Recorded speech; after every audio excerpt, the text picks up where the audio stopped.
మీ పిల్లలు ఎక్కువగా కాళ్ళ నొప్పులని కంప్లెయింట్ చేస్తున్నారా? నైట్ టైమ్ లోపల కాళ్ళు నొక్కమని అడుగుతున్నారా? అయితే ఈ వీడియో మీకోసమే. యూజువల్‌గా 3 ఇయర్స్ నుంచి 5 ఇయర్స్ పిల్లలకి సాయంత్రం టైంలో గానీ, నైట్ టైమ్‌లో గానీ కాళ్ళ నొప్పులు రావడం అనేది చాలా సహజం. దీన్ని గ్రోయింగ్ పెయిన్స్ అంటాము. ఇలా గ్రోయింగ్ పెయిన్స్ రావడానికి ముఖ్యంగా 3 రీజన్స్ ఉంటాయి. ఇందులో మొదటిది పిల్లల ఎదుగుదల సమయం లోపల బోన్ గ్రోత్ అనేది మజిల్ గ్రోత్ కన్నా ఎక్కువ ఉండడం వల్ల మజిల్స్ స్టిఫ్‌గా అయిపోయి పెయిన్‌ఫుల్‌గా ఉంటుంది.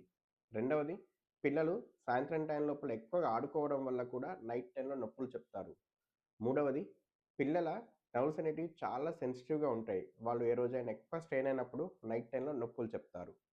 మరి ఇలా గ్రోయింగ్ పెయిన్స్ వచ్చినప్పుడు ఏం చేయాలి?